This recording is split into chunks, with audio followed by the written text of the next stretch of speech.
అక్క వదిన ఇవాళ సంజనకి చెప్పన్నా, ఏదో పని మీద చేస్తే బ్యాంకులు బాగా డిస్టర్బ్ అవుతుందని చెప్పి లాస్ట్కు లీవ్ పెట్టి ఇంట్లో కూర్చుందన్న. చట్టం అందరికీ సమానమే. హ్యాట్స్ ఆఫ్ బండి సంజయ్ గారు, వి సాల్యూట్ యు. ఒక కేంద్ర హోంశాఖ సహాయ మంత్రిగా మీరు చెప్తున్న మాట 100కి 100 నిజం. అందరికీ చట్టం సమానంగానే ఉండాలి. నిజంగా నీ కొడుకే తప్పు చేస్తే ఆయనను సైతం శిక్షించాలని చెప్పినటువంటి మాట కూడా మీ ధైర్యానికి, మీ మాటకి ఫస్ట్లీ హ్యాట్స్ ఆఫ్. అయితే తెలంగాణ పోలీసు 5 టీములు, 1 కాదు 2 కాదు 5 టీములు తిరుగుతున్నాయి. 5 టీములు ఓ చోటనేమో హైదరాబాద్, కరీంనగర్ ప్రాంతాల్లో 3 టీములు తిరుగుతుంటే ఢిల్లీలో మరో 2 టీములు తిరుగుతున్నాయి. పాపం తెలంగాణ పోలీసులకు వాళ్ళకి అర్థమైతే లేదు బండి సంజయ్ చెప్తున్న మాట. అందరూ సమానమే పట్టుకోండి అని చెప్తున్నారు ఆయన. సో ఇక్కడ ఈ టీమ్స్తో వర్కౌట్ అవడలేదు కాబట్టి డైరెక్ట్గా మీరు ఆదేశించవచ్చు.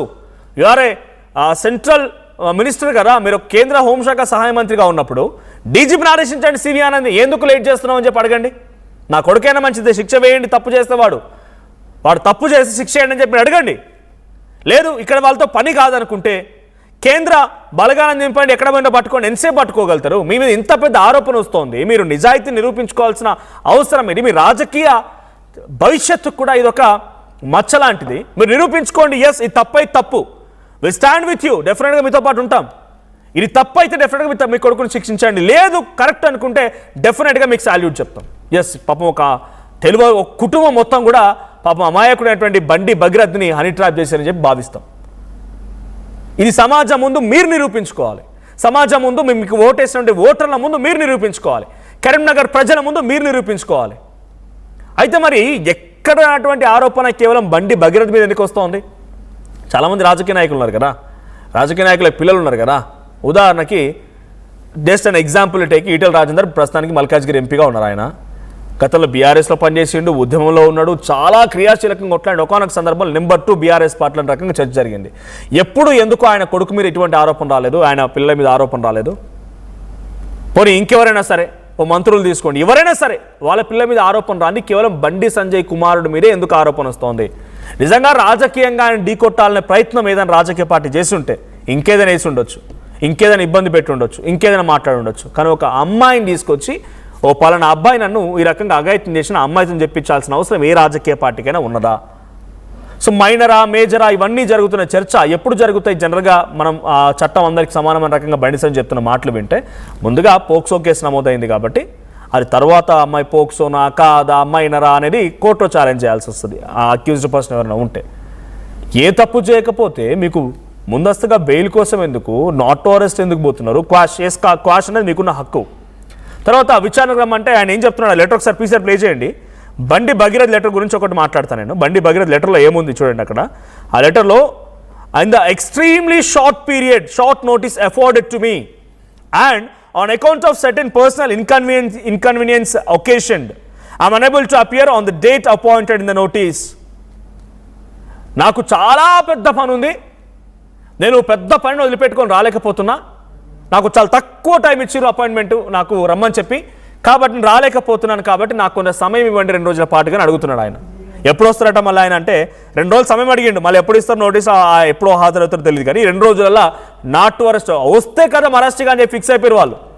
పుసుక్కున కనుక పోలీసులకి దొరికితే అరెస్ట్ కథం అని ఫిక్స్ అయిపోయి 2 రోజులు సమయం కావాలని 2 రోజుల సమయంలో నాట్ టు అరెస్ట్ రకరకాలుగా రాసుకున్న తర్వాత అప్పుడు బయటకు వస్తే గుహలో నుంచి బండి సంజయ్ కుమారుడు బండి భగీరథ్ బయటకు వస్తాడు.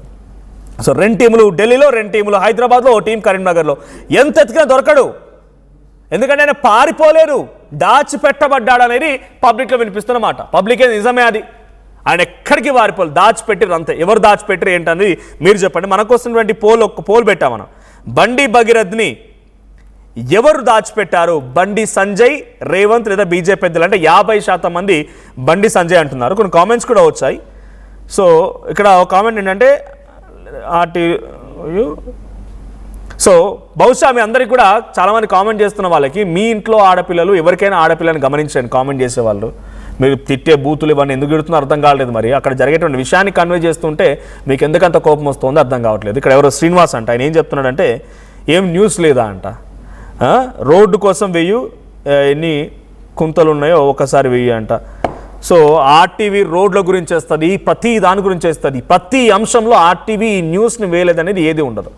For the first Telugu media ఎప్పుడు చూసినా డిజిటల్ ప్లాట్ఫామ్స్లో పబ్లిక్ వాయిస్ వినిపించే ఏకైక ఛానల్ ఆర్టీవీ, అది గర్వంగా చెప్పుకోగలుగుతున్నాం. మీరు వేసేటువంటి ఈ పిచ్చి మాటలు, లేకపోతే మీకు ఆ పని లేదా, బండి సంజయ్ వార్త కదా, అంటే బండి సంజయ్ కుమారుడు ఎదుర్కొన్న పోక్సో కేసు ఇది వార్త కదా. So what ever it is, but ఈరోజు కోర్టులో నడుస్తోంది ఈ చర్చ. మరి ఈరోజు కోర్టులో జరిగేటువంటి ఈ క్వాష్ పిటిషన్ ఏమో చూడాలి. 11:30కి కోర్టు హియరింగ్ కూడా ఉన్నట్టు తెలుస్తోంది. ఎస్, ఇన్నారెడ్డి సిద్ధంగా ఉన్నారెడ్డి. సో బండి సంజయ్ కుమారుడు బండి భగీరథ్ పరారులో ఉన్నాడంట. 8వ తేదీన కేసు నమోదైతే 11వ తేదీన సిట్ వేస్తారు. 13వ తేదీన ఆయన హాజరు కమ్మంటే ఆయన హాజరు కాకుండా పరారులో ఉంటాడు. సో 5 టీములు తిరుగుతాయి, ఇంతవరకు దొరకడు. చట్టం అన్ని సమానమని చెప్పి బండి సంజయ్ చెప్తారు. సో పారిపోయాడా, దాచిపెట్టారా, పోలీసుల నిర్లక్ష్యం కనబడుతోంది. 8th కంప్లైంట్ అయితే వారం రోజులైనా సరే ఇంకా ఆ నిందితుడిని పట్టుకోకపోవడం వెనుక రాజకీయ కుట్ర కనబడుతోందా? పోలీసుల రియాక్షన్ ఏంటి? మనోజ్, మనం గమనించాల్సిన విషయము, ఇప్పుడు ప్రస్తుతం బండి సంజయ్ హోంశాఖ సహాయ మంత్రిగా ఉన్న నేపథ్యంలో పోలీసులు కూడా చాలా జాగ్రత్తలు తీసుకోవాల్సిన అవసరం ఉందనేది ఒక స్పష్టమైన వివరణ మనం డిపార్ట్మెంట్ నుంచి చూస్తా ఉన్నాం. అయితే టెర్రరిస్టులు ఏ మూల దాకున్నా కూడా అరెస్ట్ చేయగల దమ్మున్న పోలీస్ యంత్రాంగం మన తెలంగాణకి ఉంది, ఆ టెక్నాలజీ కూడా ఉంది. సో దీంట్లో మనం కొన్ని విషయాలు మనం చర్చించుకోవాల్సిన అవసరం ఉంది మనోజ్. ఏప్రిల్ చివరన బండి సంజయ్ దగ్గరికి వాళ్ళ ఫ్యామిలీ వెళ్ళి ఈ రకంగా అమ్మాయిని ట్రాప్ చేశారు, సోషల్ మీడియాలో ఫొటోస్ పెట్టి బెదిరిస్తున్నాడు అని చెప్పని మాట్లాడటానికి వెళ్తే ఎందుకు ఆ అమ్మాయిని తిట్టి పంపించారు అన్న విషయం మీద క్లారిటీ లేదు. బండి సంజయ్ మాట్లాడుతూ కలవలేదని చెప్పి అంటున్నాడు. సో దీనికి బాధితులే దానికి ప్రత్యక్షమైన సాక్ష్యం. తర్వాత కంప్లైంట్ ఇచ్చిన తర్వాత కూడా చివరకు మన ముఖ్యమంత్రి సీరియస్ అయిపోయి డీజీపీకి ఆదేశాలు జారీ చేసిన వెంటనే ఒక సిన్సియర్ లేడీ ఐపీఎస్ ఆఫీసర్ ను దీనికి విచారణ అధికారిగా చేపట్టడం, ఆమె వెంటనే డ్యూటీ ఎక్కి రెండోసారి కూడా బాధితులు విచారణ చేసిన తర్వాత ఇంకా డెన్సిటీ చాలా ఎక్కువగా ఉంది కాబట్టి అని దాంట్లో సెక్షన్స్ కూడా ఆల్టర్నేట్ చేసి కొన్ని సెక్షన్లు యాడ్ చేయడం జరిగింది. సో దీని తర్వాత విచారణకు హాజరు కావాలి అని చెప్పి చాలా స్పష్టంగా హాజరు కాకపోతే లీగల్ గా యాక్షన్ తీసుకున్నా అని చెప్పి నోటీసుని పంపించినప్పటికీ కూడా నేను అంటే 2 గంటలకు రాకుండా 4 గంటల 4:30 సమయంలో మేము మెయిల్ చేశాము, తర్వాత నోటీసు పంపించామని చెప్పి చెప్తున్నప్పుడు పోలీసులు నిర్ద్వందంగా దాన్ని తోసిపుచ్చారు. దీని ఎట్టి పరిస్థితుల్లో మేము యాక్సెప్ట్ చెయ్యము అని. సో దీంట్లో మనం బండి భగీరథ చాలా స్పష్టమైన స్ట్రాటజీతో ముందుకు పోతా ఉన్నాడు. ఇటుకుడి కోర్టులో ఉంది కదా, కోర్టులో ఖచ్చితంగా మాకు వ్యవహారంగా వస్తుంది అని 15వ తారీఖున హాజరవుతాను, దీంట్లో నాకు కొన్ని డాక్యుమెంట్స్ కొన్ని సాక్ష్యాలను సేకరించాల్సి ఉందని చెప్పి నోటీసులో పేర్కొన్నాడో అది మరి ఎప్పుడైతే కేసు ఫైల్ అయిందో అప్పుడు దాకా ఏమైంది, అప్పటి నుంచి నోటీసు పంపిస్తారని గుర్తొస్తున్నాయి అన్నది ఒక పెద్ద ప్రశ్న. అంటే దీంట్లో క్వశ్చన్స్ చేసుకుంటూ పోతే ఒక్కదానికి ఆన్సర్ దొరకదు. ఇంకొక ప్రధానమైన విషయం, చాలా దారుణమైన విషయం ఏంటంటే సోషల్ మీడియాలో కొన్ని యూట్యూబ్ ఛానల్స్ చాలా దారుణంగా ఆ అమ్మాయి ఫోటోలు వేస్తున్నారు. పోక్సో కేసులో అమ్మాయి పేరు రివీల్ చేయకూడదు, అమ్మాయి ఫోటోలు 80% రివీల్ చేయకూడదు. మరి ఎలా బయటకు వస్తున్నాయి ఇప్పుడు ఫోటోలు? ఆ అమ్మాయి రికార్డ్ చేసుకున్న వీడియోలు ఆ అమ్మాయి ఫోన్ లో ఉంటాయి, లేదా అమ్మాయికి సంబంధించిన ఫ్రెండ్స్ అంటే ఎవరైతే చాలా క్లోజ్ గా ఉంటారో వాళ్ళ దగ్గర